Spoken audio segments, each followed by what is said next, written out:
جزاک اللہ خیر. الحمد للہ والصلاة والسلام علی رسول اللہ. اعوذ باللہ من الشیطان الرجیم. یا ایھا الذین آمنوا کتب علیکم الصیام کما کتب علی الذین من قبلکم لعلکم تتقون.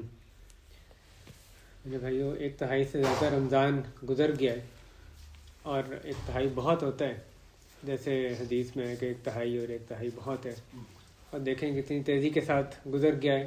اور اسی طرح جو باقی 2/3 تقریباً رہتے ہیں وہ بھی انتہائی تیزی کے ساتھ گزر جائیں گے. اور یہ ایسے ہی ایام معدودات، گنتی کے چند دن.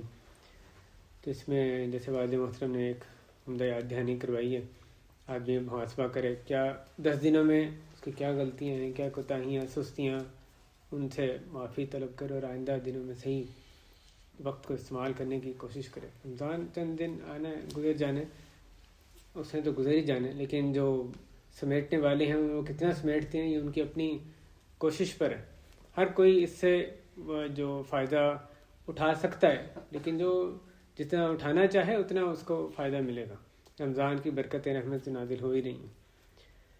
اس حوالے سے آج جو اللہ کی توفیق سے جس کا ارادہ ہے جس موضوع پہ بات کرنے کا، وہ اور اس موضوع کو بھی ہم پہلے بارہا سن چکے ہیں، لیکن یہ مجالس ایک تعلیم کے علاوہ تذکیر کی مجلسیں بھی، یعنی اس کا ایک بڑا مقصد ہوتا ہے ایک دوسرے کو یاد دہانی. وہی چیزیں جو سنی ہوتی ہیں دوبارہ سنتے ہیں تو وہ ایک یاد دہانی بھی ہو جاتی ہے. کچھ علم ہو سکتا ہے کوئی نیا علم بھی ہو اس میں، پڑھنے کی یاد دہانی ہوتی ہے اور وہ بھی فائدہ دیتی ہے. تو یہ روزوں کے حوالے سے جو یا رمضان کے بعض احکام، یعنی فقہی احکام، فقہ سے مراد یہ نہیں کہ جو صرف فروعی احکام یا اجتہادی مسائل، بلکہ متفق علیہ مسائل بھی، یعنی وہ مسائل جن کا کہ عمل سے تعلق ہے، یہ کرو یہ نہ کرو، تو وہ سب چیزیں فقہ کے ضمن میں ہی آتی ہیں. تو رمضان کے حوالے سے سب سے پہلے ہم روزوں کے احکام پہ انشاءاللہ بات کریں گے. روزوں کے احکام میں پہلی بات یہ ہے کہ روزے کس پر فرض ہیں. تو روزوں کی فرضیت کی 5 شرائط ہیں. پہلا یہ کہ مسلمان ہو، اور دوسرا کہ مکلف ہو، اور تیسرا ہے کہ قادر ہو، چوتھا مقیم، اور 5ویں شرط یہ کہ خواتین حیض و نفاس سے پاک ہوں. تو یہ شرائط ہوں گی تو ہی رمضان کے روزے فرض ہیں. یہ پہلی شرط یہ کہ مسلمان ہو. اگر آدمی مسلمان نہیں ہے، کافر ہے، تو نہ اس سے مطالبہ کیا جائے گا اور نہ ہی وہ اگر روزے رکھے گا تو اس سے قابل قبول ہوں گے. لیکن کیا اس کو اللہ کی معصیت جو وہ روزے نہ رکھ کے یا نماز نہ پڑھ کے یا دیگر احکام نہ کر کے کر رہا ہے، اس پر اس کا مواخذہ ہوگا؟ اس کا ہوگا مواخذہ، اگرچہ کہ وہ جب تک توحید نہیں اپناتا اس سے مطالبہ نہیں کیا جائے، لیکن اس کا مواخذہ ہوگا. تو اس پر قرآن مجید میں یعنی اس کے دلائل موجود ہیں. جیسے جب جہنمیوں سے پوچھا جائے گا ما سلککم فی سقر، کہ کس چیز نے تمہیں اس آگ میں ڈالا، تو وہ کہیں گے قالوا لم نکن من المصلین، ہم نمازیوں میں سے نہیں تھے. ولم نکن نطعم المسکین، اور مسکین کو کھانا نہیں کھلاتے تھے. وکنا نخوض مع الخائضین، اور باطل چیزوں میں پڑ جانے والوں کے ساتھ ہم بھی ان میں پڑے ہوئے تھے. وکنا نخوض مع الخائضین وکنا نکذب بیوم الدین، اور ہم آخرت کے دن کو جھٹلاتے تھے. حتی اتانا الیقین، حتیٰ کہ ہمیں موت آ گئی. تو آخرت کے دن کو جھٹلانا بذات خود کفر ہے، مسلمان نہیں بندہ رہتا. لیکن انہوں نے جو وجہ بتائی وہ صرف کفر نہیں بتایا کہ جس کی وجہ سے ان کو عذاب ہو رہا ہے، بلکہ نماز چھوڑنا اور مسکین کو کھانا نہ کھلانا وہ بھی وجوہات بتائیں. تو یعنی جو اللہ کی معصیتیں جو کافر کرتا ہے اس پر بھی اس کا مواخذہ ہوگا، اگرچہ کہ اگر وہ ان کاموں کو کرے گا توحید کے بغیر کچھ بھی قابل قبول نہیں. تو پہلی بہرحال فرض ہونے کی شرط یہ ہے کہ وہ مسلمان ہو، اور توحید کے بغیر کوئی چیز عمل یعنی قابل قبول نہیں ہے. دوسری شرط مکلف ہو. مکلف میں 2 باتیں آتی ہیں. ایک یہ کہ عاقل ہو، مجنون پر کچھ بھی اللہ نے فرض نہیں کیا. وعن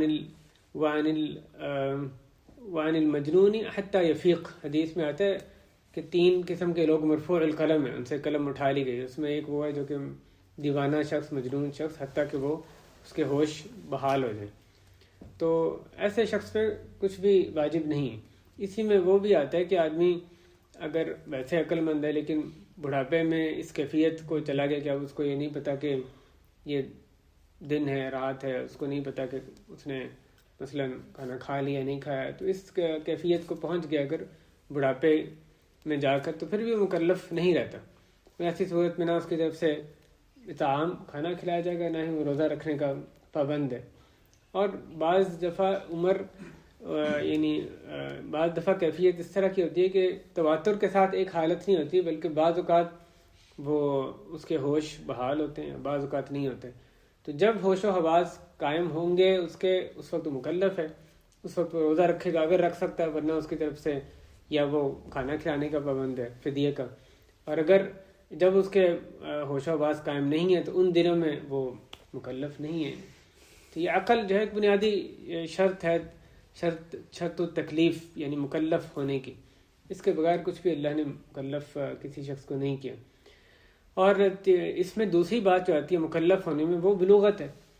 بچے سے بھی قلم اٹھا لی گئی حتیٰ کہ وعن الصبی حتیٰ یحتلم، حتیٰ کہ وہ بالغ ہو جائے، احتلام کو پہنچ جائے۔ تو بچے پر روزہ فرض نہیں ہے، چاہے اس کی عمر جو بھی ہو، لیکن فرض نہیں ہے۔ البتہ اس کے ولی امر پر لازم ہے کہ وہ اس کو جب وہ روزہ رکھنے کی طاقت رکھتا ہے اس کو حکم دے روزہ رکھنے کا، اس کی تربیت کی خاطر، اور یہ نہیں کہ مکلف ہونے کے بعد اس کو حکم دے گا۔ جیسے نماز کے بارے میں ہمیں حکم ہے 7 سال کا ہو جائے بچے کو حکم دو، 10 سال کا ہو جائے نہ پڑھے مارو۔ تو روزہ اس کی صحت طاقت دیکھ کر اس کو حکم دیا جائے گا۔ جو بچہ جتنا رکھ سکتا ہے، چاہے کچھ مشقت کے ساتھ، جو بچے کے طاقت کے حساب سے ایک مشقت یعنی ہو، قابل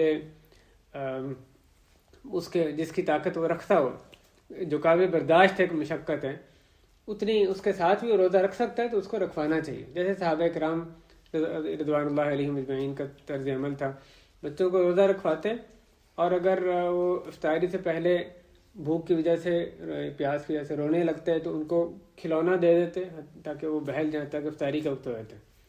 ربیہ بنت معوذ رضی اللہ عنہ، وہ جو عاشوراء کا روزہ جب فرض ہوا تو اس کے بارے میں انہوں نے یہ صراحت کی کہ ہم اپنے بچوں کو جب شروع میں فرض تھا عاشوراء کا روزہ، تو بچوں کو روزہ رکھواتے، اور جب وہ آخر میں بلکتے رونے لگتے تو ان کو کوئی اون کی چیز دے دیتے، اون کا کھلونا کوئی دے دیتے جس سے کہ وہ بہل جاتے۔ آپ دیکھیں اتنا بچہ جو ایک آپ اون کا کوئی کھلونا بنا ہوا دے دیں، اسے بہل جائے، اس کی کیا عمر ہوگی؟ اس عمر میں صحابہ اپنے بچوں کو روزہ رکھواتے تھے اور اس کو پھر بہلاتے حتیٰ کہ افطاری کا وقت ہو جائے۔ اتنی ان کو تربیت کے لیے، اور اس کا تربیت کے علاوہ اجر بھی یقیناً ہے۔ جب بچہ سن تمیز کو پہنچ جائے، اس کے بعد جو نیک عمل وہ کر رہا ہے، اپنے شعور سے کر رہا ہے، تو اگرچہ وہ مکلف نہیں ہے لیکن اس کو خود بھی اجر ملے گا، اور اس کے جو نیک عمل کروانے کا سبب بن رہا ہے، ولی امر، ماں باپ، اس کے جو بڑے ہیں، ان کو بھی اس کا اجر ملے گا۔ تو بچے کو روزہ رکھوانے کا اہتمام کرنا چاہیے، اور ان پر شفقت کی وجہ سے ہم کہیں بھی چھوٹا ہے حتیٰ کہ وہ بلوغت کے قریب پہنچ جائے، یہ تو اس کے ساتھ اصل میں زیادتی ہے بچے کے ساتھ۔ تو بچے پر یعنی پابند نہیں، فرض نہیں، لیکن اس کو روزے رکھوائے جائیں گے۔ تو یہ اور کیسے پتہ چلے گا کہ بلوغت کو پہنچ گئے؟ جیسے پہلے بھی بات ہوئی، جو نشانیاں معروف ہیں، احتلام ہو، 15 سال کا ہو جائے، یا زیر ناف بال آئے۔ تو یہ تیسری شرط، یعنی دوسری شرط، پہلی مسلمان اور دوسرا ہے کہ مکلف ہو، اور تیسری یا چوتھی شرط جو اللہ تعالیٰ نے قرآن مجید میں روزہ فرض ہونے کی بیان فرمائی ہے، فَمَنْ كَانَ مِنْكُمْ مَرِيضًا أَوْ عَلَى سَفَرٍ فَعِدَّةٌ مِّنْ أَيَّامٍ أُخَرَ، کہ بس جو تم میں سے مریض ہو یا سفر پہ ہو تو وہ دوسرے دنوں میں گنتی پوری کر لے۔ تو اس آیت مبارکہ میں 2 شرائط فرض ہونے کی بیان کی گئی، ایک یہ کہ قادر، اور دوسرا مقیم، بندہ قادر ہو، قدرت رکھتا ہو، طاقت رکھتا ہو روزہ رکھنے کی، اور دوسرا یہ کہ مسافر نہ ہو۔ طاقت رکھتا ہو، اس کا الٹ کیا ہے؟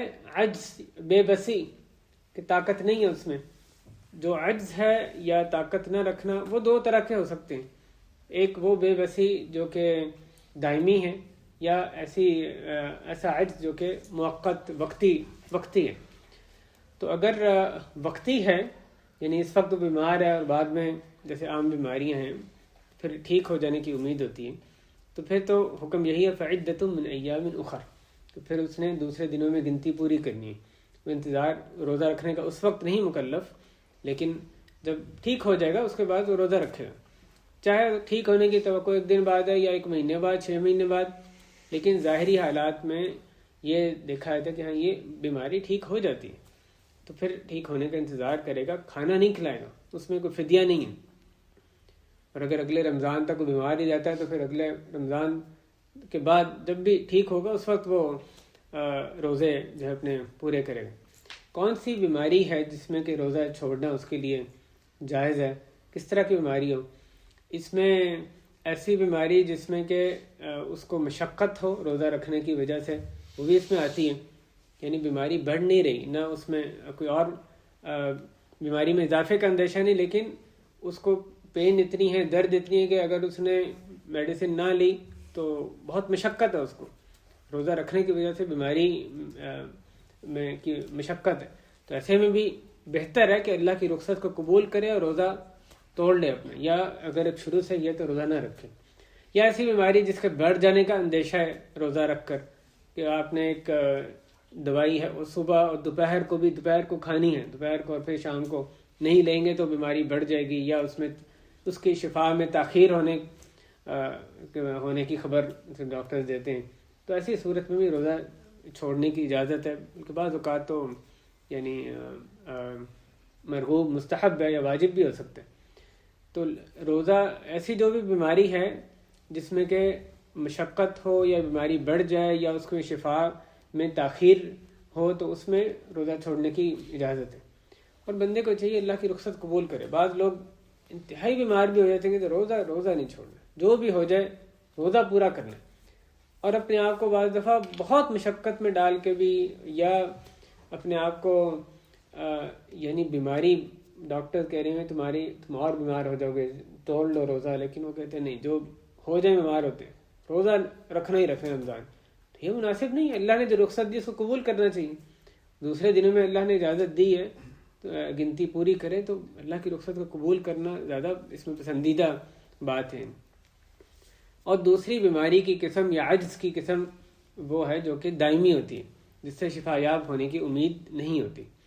ایک آدمی جو بڑھاپے کی وجہ سے اب روزہ نہیں رکھ سکتا، یا شوگر کی مثلا ایسی کنڈیشن ہے، کوئی بیماری ایسی ہے جس میں ابھی وہ روزہ نہیں رکھ سکتا، آئندہ بھی امید نہیں کہ اس سے شفا یاب ہوگا.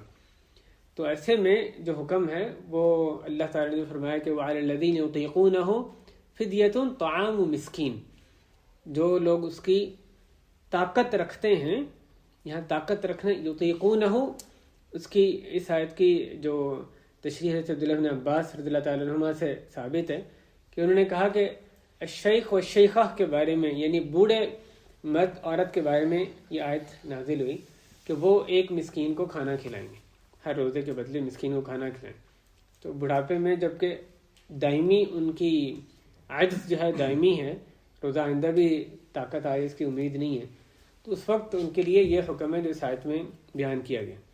یعنی یطیقونہ کا یہاں پر ترجمہ یہ ہوگا جو کہ اس کی انتہائی مشقت سے اس کی طاقت رکھتے ہیں کہ بآسانی اس روزے کو ادا نہیں کر سکتے، ایسی ان کو بے بسی ہے جس کی وجہ سے روزہ نہیں رکھ سکتے، اور یہ بے بسی دائمی ہے. تو اس وقت یہ حکم ہے کہ ایک مسکین کو کھانا کھلائیں، تو چاہے بڑھاپے کی وجہ سے ہو یا پھر وہ جو ایسی بیماری ہے، دونوں کا ایک ہی حکم ہے.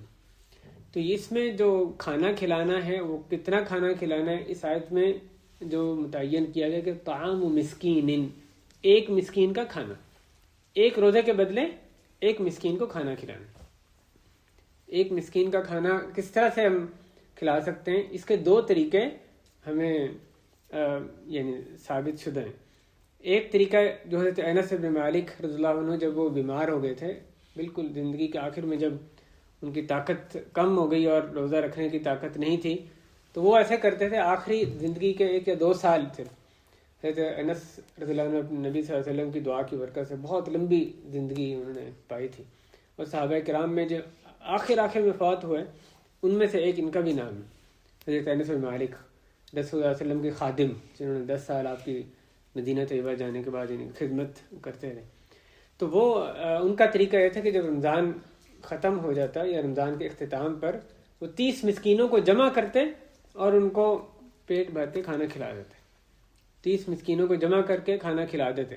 تو یہ طریقہ تینس سے ثابت ہے. ایک یہ طریقہ ہے طعام و مسکین کا. ایک طریقہ یہ ہے کہ 30 یا 29 مسکینوں کو کھانا کھلا دیا جائے. دوسرا طریقہ یہ ہے کہ ان کو اناج کی صورت میں کھانا دے دیا جائے، اور بہتر ہے آدمی اناج کے ساتھ کچھ اور چیز بھی جو سالن کے طور پہ استعمال ہو سکے وہ دے دے تو بہتر ہے، ورنہ جو لازمی ہے وہ صرف اناج دینا ہی ہے. اس میں مقدار اس کی متعین کی گئی ہے. اگر اناج کی صورت میں دیں تو پھر مقدار متعین کی گئی کہ آدھا صاع ایک مسکین کو دینا. آدھا صاع جتنا فطرانہ میں دیا جاتا ہے وہ 1 صاع ہوتا ہے، اس سے آدھی مقدار ہے. تو فطرانہ میں 1 صاع ہوتا ہے 4 مد. تو یہاں پر جو ایک مسکین کو کھانا کھلانا ہے اس کی مقدار آدھا صاع اناج. 1 صاع جو ہے یعنی وہ تقریباً 2.5 کلو 2.25 کلو، مختلف چیزوں کے حساب سے مختلف اس کا وزن بن سکتا ہے، کیونکہ صاع اصل میں والیوم کی پیمائش کا ذریعہ ہے. تو آپ سمجھیں کہ 1.25 کلو کے قریب اناج جو ہے وہ اس میں ایک مسکین کو اس میں آپ دے سکتے ہیں. یعنی اناج جو رائج الوقت اناج ہو اس میں سے آدمی اس کا انتخاب کر لے. مختلف جگہوں میں مختلف چیزیں رائج ہو سکتی ہیں. ایک ہی چیز یہ بھی ہوتا ہے، آج ایک رائج الوقت غذا ہے، نبی صلی اللہ علیہ وسلم کے دور میں جو چیز ایک معروف تھی کھانے کی وہ آج کل غذا کے طور پہ، بنیادی اناج کے طور پہ معروف نہیں ہے. تو جہاں بندہ رہتا ہے جہاں دے رہا ہے وہاں جو رائج الوقت اناج ہے اس میں سے وہ دے سکتے ہیں. تو بنیادی غذائیں. تو یہ طعام و مسکین اس کا دوسرا طریقہ یہ ہے کہ یعنی اگر آپ مثلا 45 کلو اناج یا اس سے کچھ کم وہ آپ پورے مہینے کا اس میں نکال دیتے ہیں تو اور اس طریقے سے 30 مسکینوں کا جو انتظام ہے وہ کھانے کا ہو جاتا ہے، تو یہ پھر پورے مہینے کے کافی ہو جائے. یہ جو فدیہ ہے کیا یہ ضرور یعنی مہینے کے آخر ہی میں نکالا جائے یا پہلے بھی نکال سکتے ہیں؟ اس میں جو بات شیخ ابن عثیمین رحمہ اللہ ان کا اس میں قول یہ تھا کہ جب جو روزہ گزر جائے یا آ جائے اسی کا ہی آپ فدیہ ادا کر سکتے ہیں. یعنی وہ کہتے تھے کہ اب 10 روزے ہو گئے تو 10 روزوں کا یا آپ نے پورا اکٹھا ادا کرنا ہے تو مہینے کے اختتام پہ ہی آپ دے سکتے ہیں. تو انس بن مالک کا بھی فعل یہی تھا. لیکن دیگر علماء جن میں شیخ ابن باز رحمہ اللہ بھی یعنی ان کا ایک نام اس میں قابل ذکر ہے، ان کا فتویٰ اس میں یہ تھا کہ اس میں فلیکسیبلٹی ہے. کہتے تھے اس میں آپ کو اختیار ہے، چاہیں تو مہینہ شروع ہونے کے بعد آپ کسی وقت بھی فدیہ دے سکتے ہیں، پورے مہینے کا فدیہ دے سکتے ہیں. تو مہینہ شروع ہو گیا اس سے پہلے نہیں، مہینہ شروع ہو گیا رمضان کا، اس کے بعد اس مہینے کا فدیہ شیخ ابن باز کا فتویٰ ہے کہ ادا کرنے میں حرج نہیں ہے.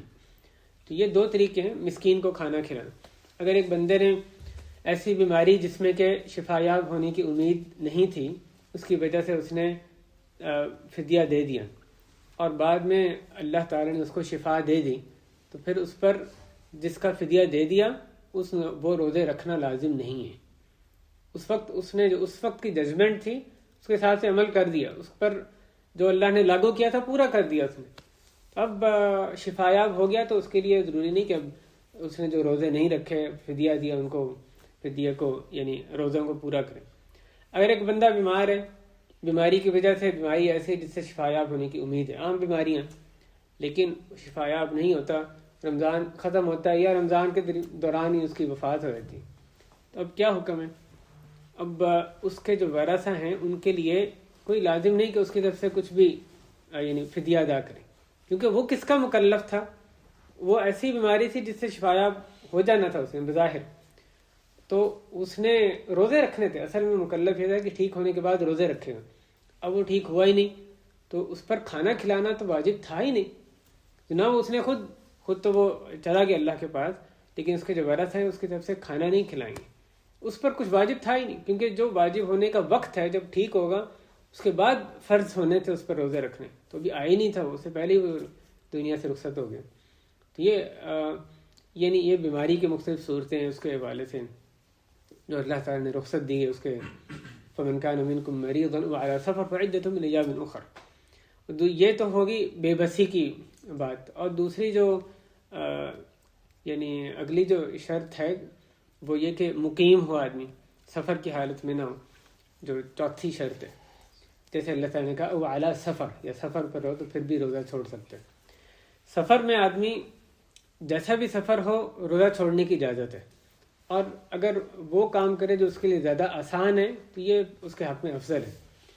اجازت کی جہاں تک بات ہے تو جتنا بھی آسان سفر ہے وہ اگر سفر ہے شرعی سفر، نماز اس میں قصر ہوتی ہے، اس میں روزہ چھوڑنے کی بھی اجازت ہے، اور کوئی اس کو ملامت نہیں کر سکتا کہ تم یہاں دمام سے بیٹھ کے ریاض گئے ہو، پونے گھنٹے کی فلائٹ ہے، سارا ایئر کنڈیشن، کوئی مشقت نہیں، تم آرام سے روزہ رکھ سکتے تھے، تو پھر بھی روزہ توڑ دیا۔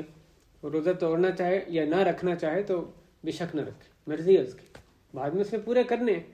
تو اگر بغیر مشقت کے بھی روزہ نہیں رکھتا سفر میں، بالکل اس کی اجازت ہے، اور دوسرے اس کو اس پر ملامت نہیں کر سکتے، جس نے رکھنا رکھے، نہیں رکھنا نہ رکھے، مرضی ہے اس کی۔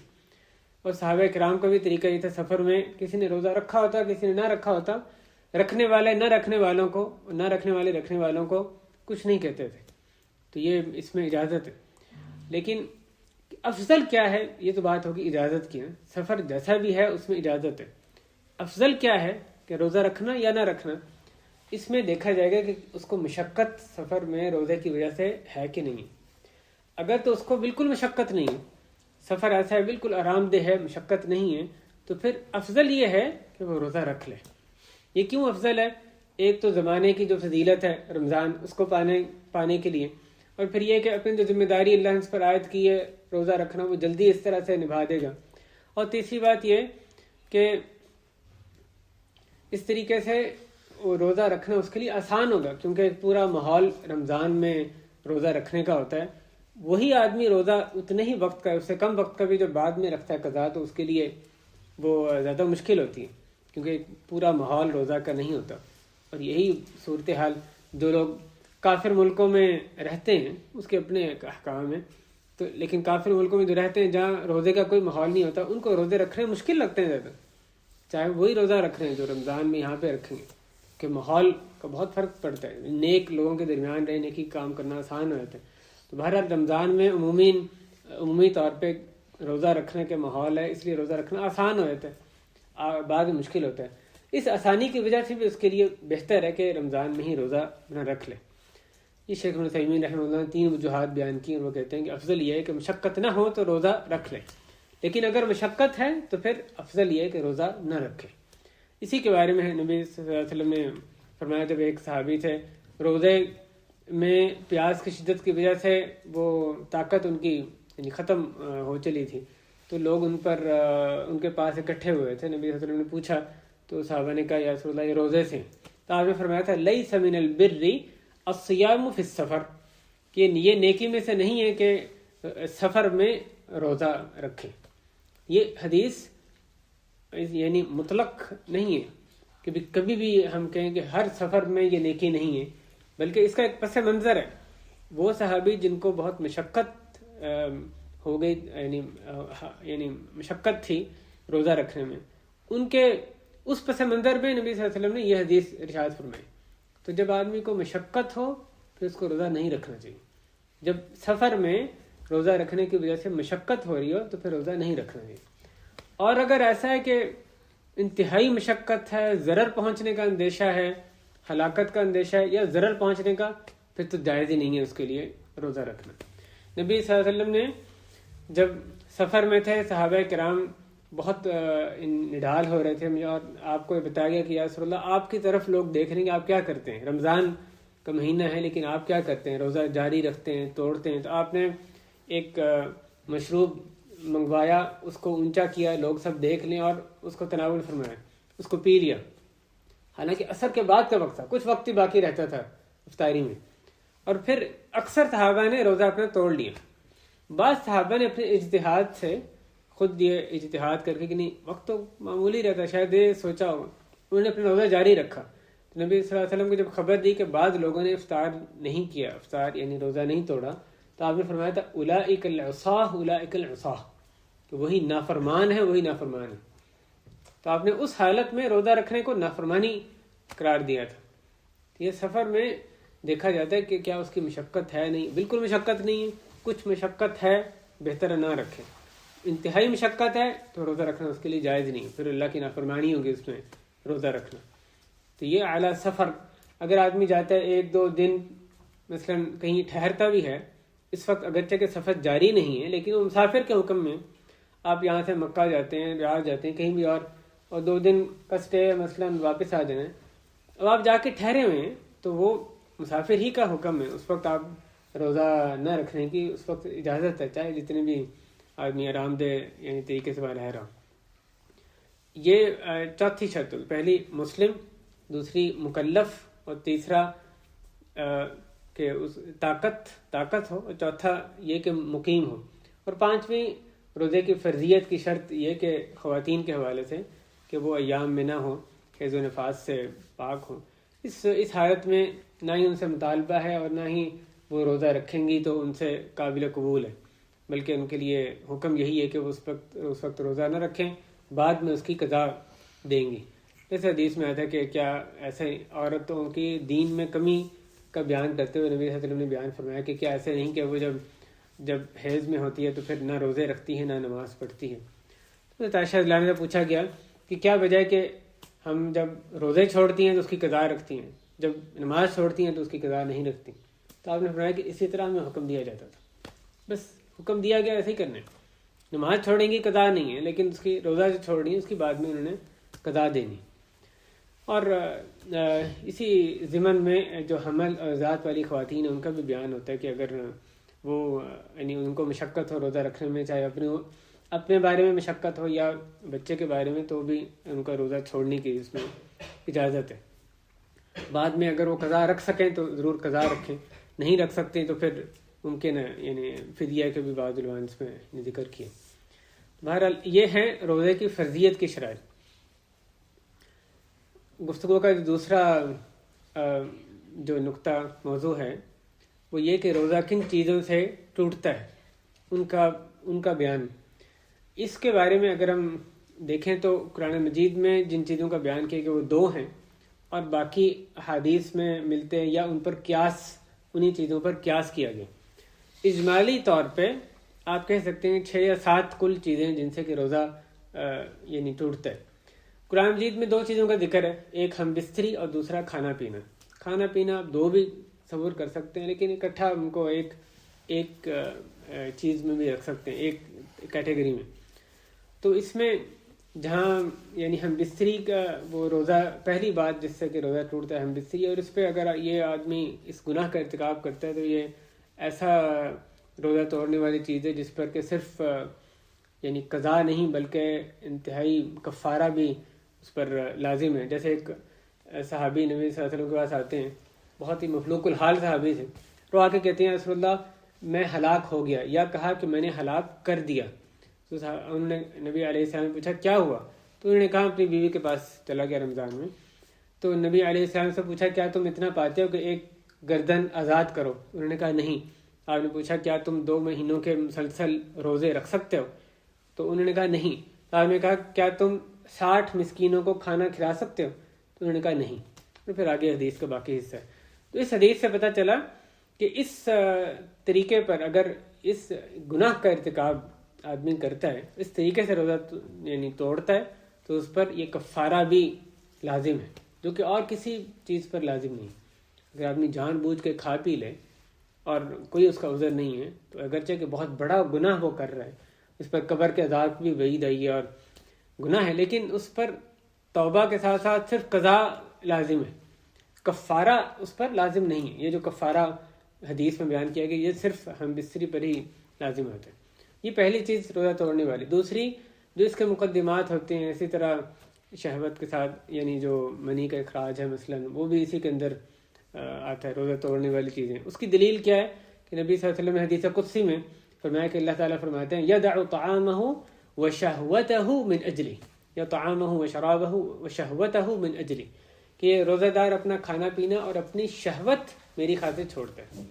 اور یہ جو چیزیں ہیں بھی شہوت کے اندر ہی شامل ہے، جیسے دوسری حدیث میں ثابت ہے کہ اس کو یعنی شہوت کا نام دیا گیا. تو اس سے بھی روزہ ٹوٹ جاتا ہے. البتہ احتلام ہو تو اس سے نہیں ٹوٹتا، وہ تو آدمی کے اختیار میں نہیں ہے. احتلام تھے سوتے میں ہو تو اس میں کوئی مذائقہ نہیں، جب اٹھے گا تو غسل کر لے گا، روزہ اس کا برقرار رہتا ہے. اسی طرح جو اس میں ایک ضمنی بات یہ کہ جو مزی ہوتی ہے اس سے روزہ فاسد نہیں ہوتا. منی نکلنے سے ہوتا ہے، مزید سے نہیں ہوتا. یہ دوسری بات ہوگی. تیسری چیز جس سے روزہ ٹوٹتا ہے کھانا پینا ہے، جس کا قرآن میں بھی ذکر کیا گیا، وَكُلُوا وَاشْرَبُوا حَتَّى يَتَبَيَّنَ لَكُمُ الْخَيْطُ الْأَبْيَضُ مِنَ الْخَيْطِ الْأَسْوَدِ مِنَ الْفَجْرِ. تو اللہ تعالیٰ نے یعنی جو 2 روزہ توڑنے والی چیزوں کا ذکر کیا، اس میں کھانا پینا بھی. ہر قسم کی کھانے پینے کی چیز، چاہے وہ فائدہ مند ہو یا بے فائدہ ہو، آپ جان بوجھ کے کوئی چیز نگلتے ہیں تو اس سے روزہ فاسد ہو جاتا ہے. اس میں حدیث میں منہ کے علاوہ ایک اور جو جگہ بتائی گئی جس سے چیز داخل ہو تو روزہ ٹوٹ جاتا ہے، وہ ناک کے ذریعے. نبی صلی اللہ علیہ وسلم فرمایا کہ بالغ فی الاستنشاق الا ان تکون صائما. وضو کے بارے میں فرمایا کہ استنشاق یعنی پانی کو کھینچنے میں، جب ناک میں پانی ڈالیں اس کو کھینچنے میں خوب اچھی طرح کھینچو، سوائے اس کے کہ تم روزے سے ہو. تو روزے کی حالت میں منع کیا گیا کہ تم نے پھر مبالغت نہیں کرنی، زور سے نہیں اپنی طرف پانی ناک میں نہیں کھینچنا. اس حدیث سے کیا معلوم ہوا کہ ناک میں پانی اگر اس طرح سے ڈالا جائے کہ وہ حلق تک پہنچ جائے تو اس سے روزہ فاسد ہو جاتا ہے. اس سے ہمیں یہ بھی پتہ چلتا ہے کہ پانی کے علاوہ بھی کوئی چیز اگر ایک دوا قطرے ناک میں ڈالے ہیں جن کا کہ جو آگے چلے جاتے ہیں، حلق تک چلے جاتے ہیں، اس سے روزہ فاسد ہو جاتا ہے. ایک چیز جو صرف ناک تک ہی رہے اس میں مذائقہ نہیں ہوتا، لیکن ناک کے ذریعے حلق میں چیز جائے تو اس سے روزہ ٹوٹ جاتے ہیں. اس میں میرے بھائی اس کے علاوہ جو رستے ہیں، یعنی آپ کان میں ڈراپس ڈالیں یا آنکھ میں ڈالیں یا پانی ڈالیں یا ڈراپس ڈالیں، تو اس میں کوئی دلیل نہیں ملتی جس سے کہ جو اس پہ جس سے پتہ چلے کہ اس سے بھی روزہ ٹوٹتا ہے. تو علماء نے یہی بیان کیا کہ اس سے اگر ہم یعنی قطرے یا پانی جو آنکھ میں یا اسی طرح کان میں ڈالیں تو اس سے روزہ فاسد نہیں ہوتا. بعض اوقات اس کا ذائقہ بھی حلق میں محسوس ہو سکتا ہے لیکن پھر بھی روزہ فاسد نہیں ہوگا. جس سے روزہ فاسد تو صرف منہ تو بنیادی جگہ ہے، اس کے علاوہ ناک کا ہی صرف حدیث میں ذکر آتا ہے. تو یہ کھانا پینا آتا ہے، کھانے پینے سے روزہ ٹوٹتا ہے. یہ تیسری چیز ہوگی. چوتھی چیز وہ چیزیں جو کہ کھانے پینے کے ہم معنی ہیں. اس میں 2 چیزیں بنیادی طور پہ آتی ہیں. ایک خون چڑھانا، یعنی آدمی کا خون یا بلڈ لاس ہے تو اس کو ہاسپٹل جا کے بلڈ لگایا جاتا ہے. تو اب یہ جو چیز ہے اس کو طاقت مہیا کرتی ہے. کھانے پینے سے جو خون بننا ہے وہ براہ راست اس کو خون دیا جاتا ہے، تو اس سے بھی روزہ فاسد ہوتا ہے. ہاں اگر بیمار ہے اس کو اسی وقت ہی خون دینا ہے تو اس کے لیے جائز ہے روزہ یعنی توڑنا، لیکن پھر اس کی قضا رکھے گا. اور اسی طرح دوسری چیز جو اس میں شامل ہے وہ ایسے انجیکشن جو کہ طاقت مہیا کریں، تو وہ کھانے پینے سے آدمی کو مستغنی کر دیتے ہیں. کھانے پینے کا جو مقصد ہے وہ ان سے پورا ہو جاتا ہے. جو طاقت کے انجیکشن جس سے طاقت ہے، گلوکوز مثلا لگائی جا رہی ہے تو اس سے روزہ فاسد ہو جاتے ہیں.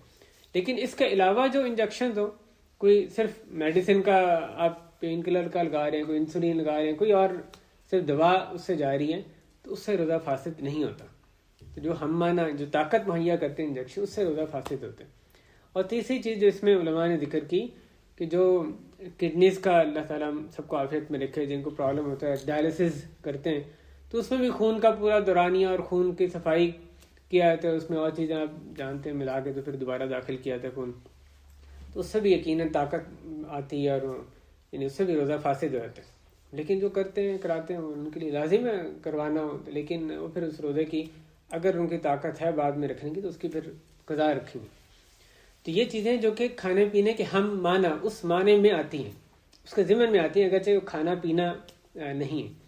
یہ 4 چیزیں ہوں گی. 5ویں چیز قے کے حوالے سے جان بوجھ کے قے کرنا. اس کے بارے میں نبی صلی اللہ علیہ وسلم فرمایا من ذرعہ القی فلا قضاء علیہ ومن استقاء فلیقضی، وہ کما قال کہ جس پر قے غالب آ گئی اس پر کوئی قضا نہیں، جس نے خود قے کی تو وہ قضا دے. تو قے وامٹنگ جو کہ خود آدمی جس کا سبب خود اختیار کرے، یعنی اس کو پتہ ہے انگلی اندر ڈالنے سے اس کو قے ہوتی ہے، اس کو پتہ ہے پیٹ پر پیسے دینے سے قے ہو جاتی ہے، یا کوئی ایسی اسمیل سونگھنے سے یا فلاں چیز دیکھنے سے جو اس کو انتہائی ناپسند ہے، یا خاص جگہ غلط گندی جگہ جا کے اس کو الٹی آتی ہے، تو جس کا وہ خود سبب بن رہا ہے تو اس سے اس کا روزہ فاسد ہو جائے. لیکن بیماری کی وجہ سے خود بخود قے آ گئی، چاہے جتنی بھی آئی، اس سے روزہ فاسد نہیں ہوگا. بیماری کی وجہ سے ویسے روزہ توڑے اور بات ہے، لیکن بذات خود قے کی وجہ سے روزہ فاسد نہیں ہوتا اگر وہ اس پر غالب آ گئی، خود سے کہ آگے تو روزہ نہیں ٹوٹتا، جان بوجھ کے کی تو روزہ ٹوٹ جاتے ہیں۔ اور روزہ توڑنے والی چھٹی چیز جس کا پہلے بھی ذکر ہوا جو خواتین کے حوالے سے حیض نفاس، اس میں بھی روزہ جیسے فرضیت کی شرائط میں بیان کیا، اسی طرح وہ روزہ یعنی فاسد توڑنے والی چیزوں میں بھی وہ شامل ہے۔ اور ساتویں چیز حجامہ پچھنے لگوانا، اس میں آپ جانتے ہیں فاسد خون اس میں نکالا جاتا ہے۔ نبی علیہ السلام فرماتے ہیں افطر الحاجم والمحجوم، حجامہ کرنے اور کروانے والے پر کا روزہ ٹوٹ گیا۔ یہ حدیث، اس کے بارے میں علماء کا اختلاف ہے کہ کیا یہ حدیث منسوخ ہے کہ محکم ہے۔ تو اس میں بعض علماء نے اس کو یعنی محکم قرار دیا کہ منسوخ نہیں ہے، تو وہ اس کے روزہ توڑنے کے ٹوٹ جانے کے قائل ہیں۔ اسی پر فتویٰ تھا شیخ ابن باز، ابن عثیمین، یہاں کی لجنت دائمہ کا بھی یہی فتویٰ ہے کہ اس سے روزہ فاسد ہو جاتا ہے۔ اور دوسرا جو قول ہے جو کہ یعنی بڑے علماء کا وہ بھی قول ہے، وہ کہتے ہیں کہ یہ حدیث منسوخ ہے، نبی علیہ السلام سے روزے کی حالت میں حجامہ کروانا وہ ثابت ہے۔ بہرحال حدیثوں میں ایک حدیث کو منسوخ قرار دینا نہ دینا یہ ایک بحث ہے علماء میں، اس کی شرائط ہوتی ہیں کہ کب کسی حدیث کو منسوخ قرار دیا جا سکتا ہے۔ تو ایک علمی بحث ہے علماء میں جس کی وجہ سے اس حدیث کے منسوخ ہونے یا نہ ہونے میں اختلاف ہے۔ تو اگر گنجائش ہے تو احتیاط اسی میں ہے کہ آدمی اس سے گریز کرے، یعنی چاہے علماء کا اس میں اختلاف ہے تو لیکن احتیاط اسی میں ہے کہ حجامہ کروانا ہو تو رات کے وقت افطاری کے بعد سے لے کے فجر تک یعنی رات کے وقت حجامہ کروایا جائے۔ اسی حکم میں حجامہ کے حکم میں ہی جو بلڈ ڈونیٹ کرنا ہے وہ بھی شامل علماء نے اس کو ذکر کیا۔ جیسے حجامہ میں کثرت کے ساتھ فاسد خون نکالا جاتا ہے، بے شک مقصد اور ہے، لیکن جو آدمی خون کا عطیہ کرتا ہے تو اس کو بھی کمزوری اس کی وجہ سے لاحق ہوتی ہے، تو حجامہ پر قیاس کرتے ہوئے اس سے بھی روزہ فاسد ہوتا ہے۔ البتہ معمولی مقدار جو مثلا بلڈ ٹیسٹ کے لیے معمولی مقدار میں بلڈ لیا جاتا ہے، سیمپل لیتے ہیں، تو اس سے کوئی فرق نہیں پڑتا، کبھی بھی آدمی کوئی فیل نہیں ہوتا بلڈ دے دیا کمزوری ہے، اس سے روزے میں کوئی فرق نہیں پڑتا۔ یہ چیزیں ہیں جو روزہ توڑنے والی چیزیں، ان سب سے روزہ تبھی ٹوٹتا ہے جب 3 شرائط موجود ہوں۔ ان 7 باتوں سے جب 3 شرائط ہوں تبھی روزہ ٹوٹتا ہے، ورنہ نہیں ٹوٹتا۔ ایک پہلا یہ کہ اس کو علم ہو، اور دوسرا یہ کہ اس کو یاد ہو، اور تیسرا ہے کہ اپنی مرضی سے کرے۔ علم ہو یعنی اگر آدمی فجر طلوع ہو گئی اور وہ سمجھ رہا ہے کہ نہیں ابھی فجر طلوع نہیں ہوئی، ابھی تو اذان کی آواز نہیں آئی، وہ کھا رہا ہے اور اچانک اس کو اقامت کی آواز آئی، اس کو تب پتہ چلا کہ میں جو ابھی سمجھ رہا ہوں کہ رات ہی ہے، اذان ہونے والی ہے، اذان تو ہو چکی تھی، آواز نہیں آئی، اس پر پوری طرح اسی پر ہی انحصار کیا ہوا ہے۔ اقامت کی آواز آئی تو وہ یعنی اس کی توجہ ہوئی، اس کا مطلب کہ 10 منٹ 15 منٹ جو بھی وقت ہے گزر چکے، وہ اس کے اذان کے بعد کھاتا رہا لا علمی میں۔ علم نہیں تھا تو روزہ نہیں ٹوٹے گا، علم نہیں تھا کہ فجر طلوع ہو گئی، کھا پی رہا ہے، روزہ نہیں ٹوٹے گا۔ اسی طرح اگر یہ پتہ ہے کہ یعنی آدمی کو یہ گمان ہوا یا یہ اس کو یقین ہو گیا کہ سورج غروب ہو گیا، اس نے روزہ افطار کر لیا، بعد میں پتہ چلا کہ غروب نہیں ہوا، جیسے نبی صلی اللہ علیہ وسلم کے دور میں ہوا تھا، بادل شدید آ گئے تو لگا صحابہ کرام نے سمجھا کہ روزہ ختم ہو چکا ہے، یعنی مغرب ہو گئی ہے، روزہ صحابہ نے افطار کر لیا روزہ، اور پھر بادل چھٹ گئے تو پتہ چلا بھی سورج غروب نہیں ہوا تھا۔ تو شیخ ابن عثیمین رحمہ اللہ نے ان دونوں صورتوں میں یہی حکم بیان کیا کہ اس میں روزہ فاسد نہیں ہوتا، کیونکہ نبی علیہ السلام سے اس موقع پر اس واقعے میں یہ منقول نہیں ہے کہ آپ نے ان صحابہ کو قضاء کا حکم دیا ہو جنہوں نے غلطی سے کھا پی لیا تھا۔ تو آدمی اگر لا علمی میں ایسا کام کرتا ہے، اس کو پتہ نہیں، وقت کا علم نہیں ہے، یا اس میں دیگر صورتیں بھی آ سکتی ہیں لا علمی میں، یہ صرف مثال ہے، تو علم کی نہ ہونے کی وجہ سے بھی وہ روزہ اسے فاسد نہیں ہوتا۔ دوسری چیز کہ اس کو یاد ہو، جیسے نبی صلی اللہ علیہ وسلم نے فرمایا کہ جس نے روزے میں بھول گیا اور روزے میں کھا پی لیا تو فَلْيُتِمَّ صَوْمَهُ فَإِنَّمَا أَطْعَمَهُ اللَّهُ وَسَقَاهُ، تو اپنا روزہ پورا کرے، اللہ نے اس کو کھلا پلا دیا۔ تو بھول کر آدمی جتنا بھی کھا پی لے اس کا روزہ فاسد نہیں ہوتا، لیکن جیسے اس کو یاد آئے گا، اب وہ ایک گھونٹ بھی نکلے گا تو اس کا روزہ ٹوٹ جائے گا۔ جیسے اس کو یاد ہے، ضروری ہے اس کو فوراً منہ میں جو بھی ہے وہ نگل دے، وہ یعنی تھوک دے۔ اگر آپ کسی کو دیکھیں کہ وہ روزے میں کھا پی رہا ہے اور آپ کو پتہ ہے بھول گیا ہے، کیا کرنا چاہیے؟ ہمیں پتہ ہے اس نے روزہ رکھا ہوا تھا، تو اس کو تو بھولا ہوا ہے، آپ کو تو یاد ہے، آپ کو چاہیے اس کو یاد دلائیں. یہ نہیں کہ یہ تو بھول کر کھا پی رہا ہے اس کی اجازت ہے، اس کو اجازت ہے، لیکن آپ کے لیے جس کو یاد ہے کیا حکم ہے، آپ کو چاہیے کہ نہیں یہ اس کو یاد دلائیں کہ بھائی تمہارا روزہ ہے. تو جو بھول کر کچھ بھی آپ نے یعنی ایسا کام کر لیا جو روزہ توڑنے والی چیز ہے، کوئی بھی چیز ہو، اس سے روزہ فاسد نہیں ہوتا. اور تیسری شرط یہ کہ اپنے اختیار سے ہو. زبردستی مثلا کلی کی یاد ہے کہ روزہ ہے، کلی کی اور اچانک پانی اندر چلا گیا. اب اس سے آپ کو یاد بھی تھا، پتہ بھی تھا، حکم بھی پتہ ہے کہ بھی اس سے روزہ ٹوٹ جاتا ہے، لیکن اچانک چلا گیا، اپنے اختیار سے نہیں تھا، تو روزہ فاسد نہیں ہوگا. تو اس طرح جو اپنے اختیار سے نہ ہو اس سے بھی روزہ فاسد نہیں ہوتا. یا مثلا جو ایسی صورت میں جب کہ آدمی کو زبردستی کھلا پلا دیا جائے.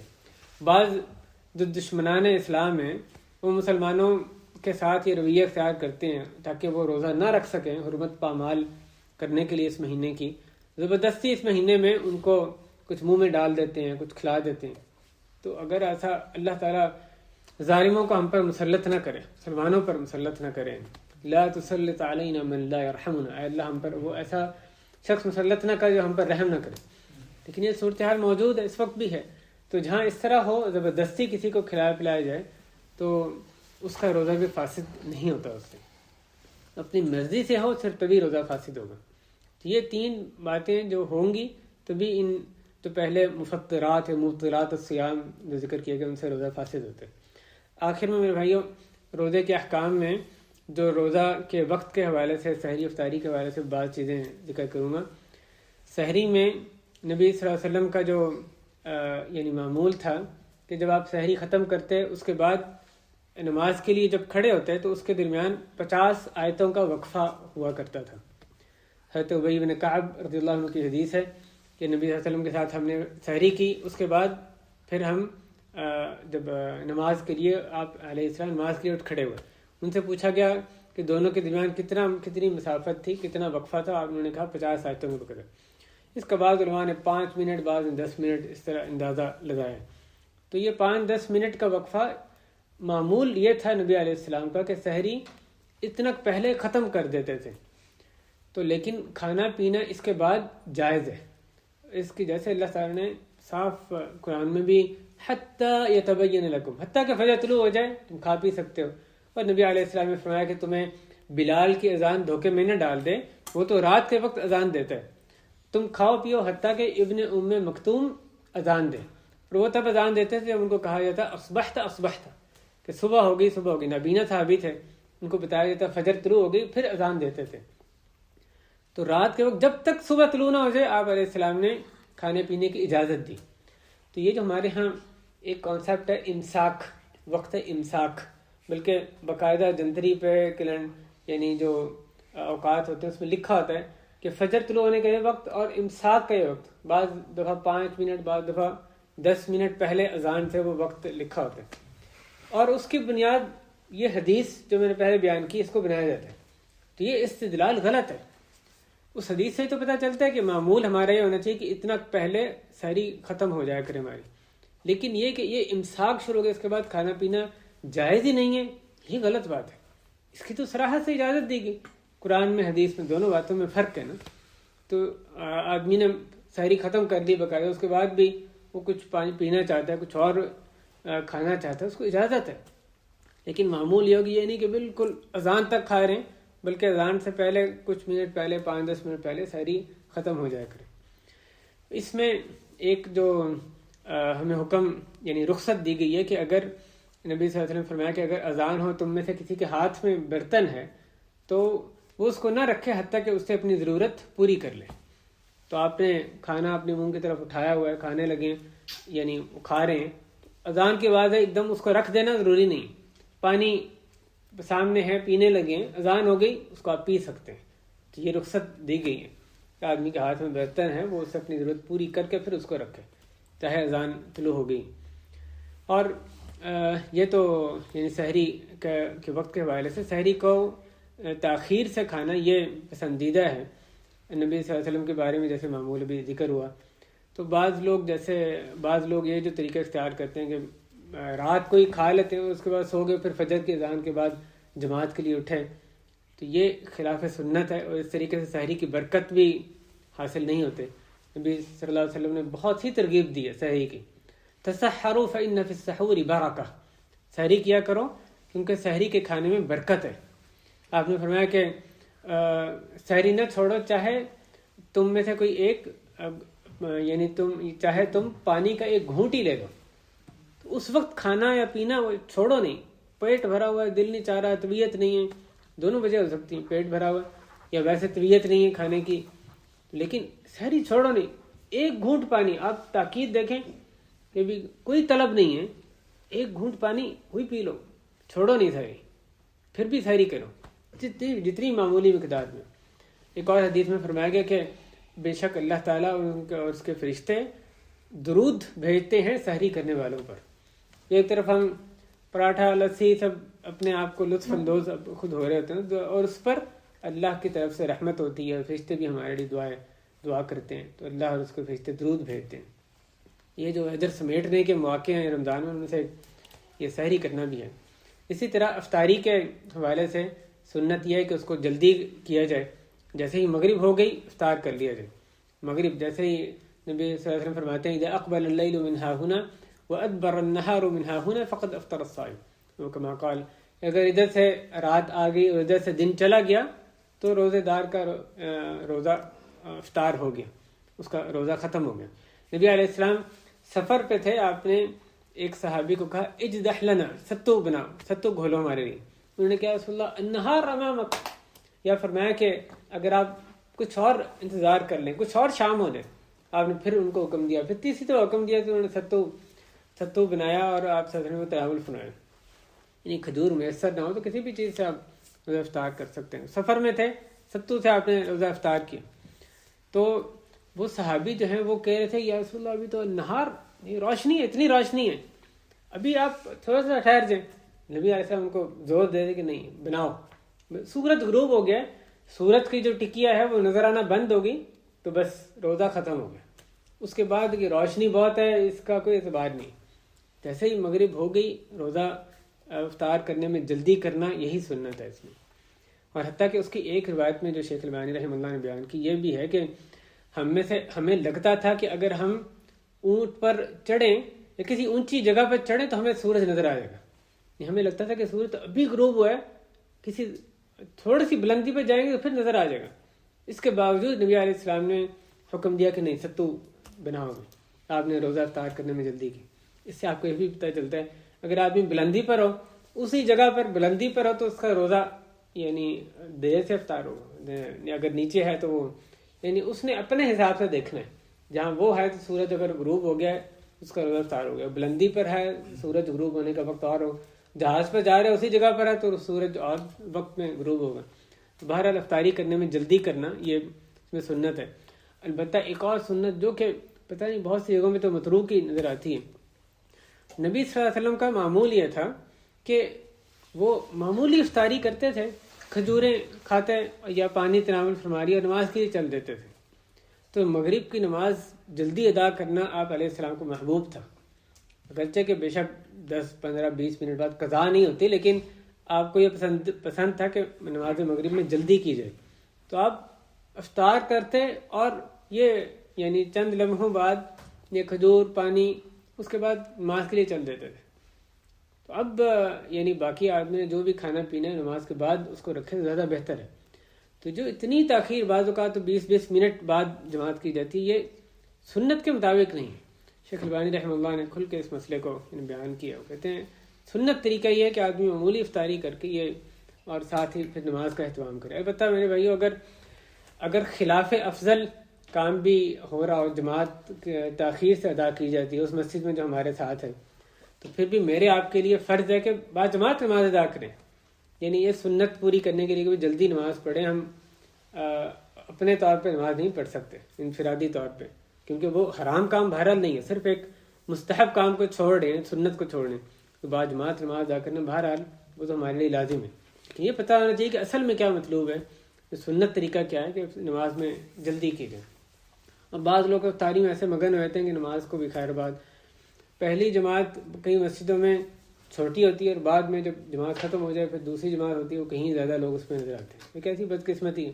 سارا دن روزہ رکھا ہے، تھوڑا سا اور صبر کر لو، ذرا سا کھا کے نماز پڑھو، اس کے بعد کھا پی لینا. ابھی تم نے اتنا کھانا پینے کے نماز برباد کر رہے ہو. پہلی جماعت فرض ہے، یہ آپشنل تو نہیں ہوتا کہ جا کے جو مرضی جماعت ملی، پہلی ملی نہیں ملی بعد میں پڑھ لیں گے دوسری جماعت سے. یعنی جو آدمی پہلی جماعت کے لیے جائے اور پہلی جماعت کے قصد ہونے کے باوجود جماعت نکل جائے پھر دوسری جماعت سے پڑھ لے تو ٹھیک ہے، لیکن وہ جائے ہی اس لیے کہ پہلی جماعت ہوگی دوسری جماعت سے نماز پڑھ لیں گے تو جائز نہیں ہے. تو بہرحال اس میں ضروری ہے افطاری جہاں کریں ساتھ ساتھ نماز کا بھی اہتمام کریں. آخری بات تراویح کے حوالے سے میں اس کی بات ختم کرتا ہوں.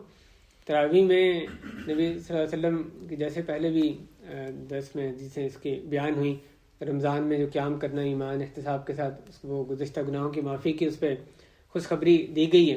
اور آپ نے خوشخبری دی کہ جس نے امام کے ساتھ قیام کیا حتیٰ کہ امام فارغ ہو جائے تو اس کے لیے اس رات کا قیام لکھ دیا جاتا ہے. تو کوشش کریں امام کے ساتھ شروع سے آخر تک قیام کریں تاکہ یہ حدیث میں جو بشارت ہے وہ ہم پر پوری آ سکے کہ اس رات کا قیام مکمل رات کا ہمارے لیے لکھا جائے. اگر آپ کو بعد میں نفل ادا کرنے کا ارادہ بھی ہو کہ بعد میں اٹھوں گا سحری کے وقت کچھ پہلے اٹھ جاؤں گا، اس وقت وضو کر کے اور 2 نفل پڑھ لیں 4 پڑھ لیں کچھ اور ارادہ بھی ہو تو تب بھی وطر امام کے ساتھ ہی ادا کریں تاکہ حدیث میں حتیٰ ینصرف جو کہا گیا حتیٰ کہ امام فارغ ہو جائے وہ پورا ہو جائے.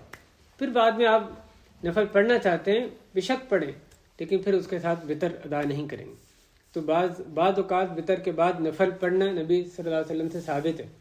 تو اس صورت میں تو اس خوشخبری کو اس نوید کو حاصل کرنے کے لیے بہتر امام کے ساتھ آخر تک رہیں.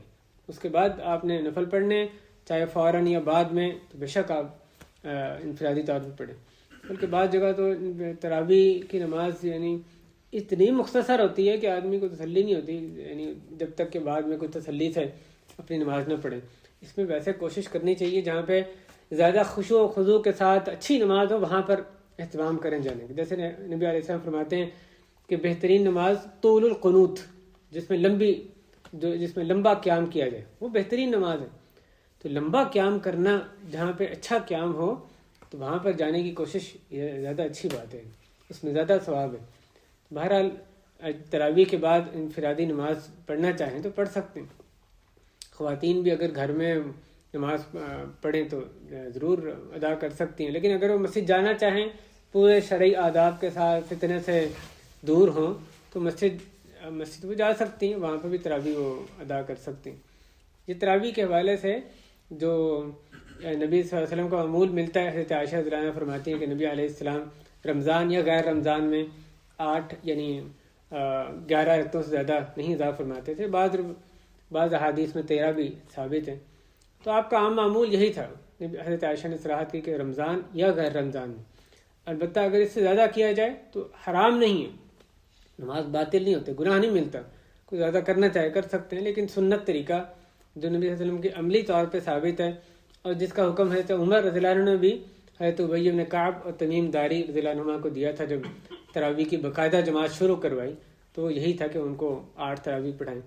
بہرحال زیادہ کریں اس میں یعنی حرام نہیں ہے، اس میں آپ ادا کر سکتے ہیں، لیکن جہاں پہ لمبی نماز ہو اور رکھتے اتنی ہوں تو وہ زیادہ افضل ہے کیونکہ عملی طور پہ وہ ثابت ہے. ورنہ اس کی کوئی ایسی لمٹ نہیں ہے کہ اگر 8 پڑھنی اب 10 پڑھنی حرام ہے ورنہ گناہ ہوگا، ایسی بات نہیں. تو جتنا سنت کے قریب ہوں اتنا ہی افضل ہے. لیکن 8 رکعتیں بھی رکعتوں میں جو آخری 3 راتیں جب آپ نے تراویح پڑھے اس میں کتنی لمبی تھیں. تو تیسری رات تھی ان میں سے یعنی آپ نے 23ویں 25ویں 27ویں 3 راتوں میں قیام فرمایا تھا، تراویح پڑھائی تھی. اس کے بعد پھر آپ نہیں نکلے صحابہ کرام کے آنے کے باوجود، اور آپ نے کہا کہ مجھے خدشہ ہوا تم پہ فرض نہ کر دی جائے اس لیے چھوڑ دیں. پھر عمر نے اس کا اجرا کیا.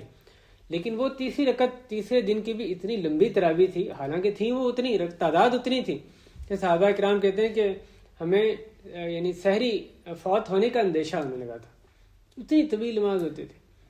تو رکھتے اتنی لیکن لمبی نماز ہوتی تھی. بہرحال اللہ کرے ہمیں یہ طاقت ہو. یعنی آج کل تو عجیب اس میں ہمارا صورتحال دکھائی دیتی ہے. اللہ ہمارے حال پہ رحم کرے. خیر ہے کچھ ٹانگیں تھک جائیں گی، کچھ دکھنے لگ جائیں گی، کیا مسئلہ ہے. یہی تو وقت ہے، یہی تو کام ہے جس پہ یعنی صلاحیت صرف کرنی چاہیے. کچھ عبادت کا اگر اثر عبادت کے بعد بھی نظر آتا رہے گا تو وہ تھکاوٹ رہے گی کچھ، تو اس میں اتنی کیا بات ہے، ساتھ اتنا اللہ کی طرف سے ثواب اس کے مقابلے میں حاصل ہو جائے. اللہ تعالیٰ ہمیں رمضان اس طرح گزارنے کی توفیق دے جیسے اللہ کو ہم سے مطلوب ہے. رمضان میں اللہ کرے ہم اپنے روزوں کی مکمل حفاظت کرنے والے بنیں، تمام معصیتوں سے اپنے روزوں کو بچانے والے بنیں. توبہ نصوح کے اللہ ہمیں توفیق عطا فرمائے. تمام گناہوں سے اللہ تعالیٰ سچی توبہ کرنے کی ہمیں توفیق عطا فرمائے. تمام جو ہمارے گناہ ہیں وہ ان کو معاف فرما دے. بہترین طریقے سے رمضان گزارنے کی توفیق دے. زیادہ سے زیادہ نیکیاں جمع کرنے کی اے رب العالمین اپنی خاص توفیق سے ہمیں ہماری اس میں مدد فرما. خوب سے خوب نیک کام کرنے کی توفیق عطا فرما. اے اللہ ہمارا یہاں بیٹھنا قبول فرما. ہمارا یہاں آنا طلب علم کے لیے، تذکیر کے لیے، اللہ اس کو قبول فرما لے. اے اللہ اس مجلس کو مبارک بنا. اے اللہ ہم آپ کا پیغام، قرآن حدیث کا پیغام سننے کے لیے جمع ہوتے ہیں. اللہ اس آنے کو اللہ ہمارے لیے سعادت کا باعث بنا دے اور اس دنیا اور آخرت میں بھلائی کا، کامیابی کا ذریعہ اس کو بنا دے. اہل خانہ پہ اے اللہ اپنی رحمت نازل فرما، برکت نازل فرما. اے اللہ ہمیں آپ نے جو کچھ عطا فرمایا اس میں برکت عطا فرما. اے اللہ ہم گناہ گار ہیں، ہمیں اپنے محاسبہ کرنے کی توفیق دے. اے اللہ ہمیں تمام گناہوں سے خالص توبہ کرنے کی توفیق عطا فرما. اے اللہ رمضان کی برکات سے خوب ہمیں فیضیاب فرما. اہل خانہ پہ بھی اے اللہ ہمارے رحم فرما، دین کو بھی دیندار بنا، ہماری مدد فرما. ہماری اہل و عیال کی اسلامی تربیت کرنے میں ہمارے گھروں کو دین کا گہوارہ بنا دے. اے اللہ بے دینی کا ہمارے گھروں سے خاتمہ فرما دے. اے اللہ جو تیرے محبوب کام ہیں ہمیں بھی ان کو ہمیں بھی پسند ہو جائیں، ان کو کرنے کی توفیق دے. اے اللہ جن کاموں سے آپ کو نفرت ہے ہم بھی ان سے نفرت ہو جائے، ان سے بچنے کی توفیق عطا فرما. وصلی اللہ وسلم وبارک علی نبینا محمد وعلی آلہ وصحبہ اجمعین والحمد للہ رب العالمین.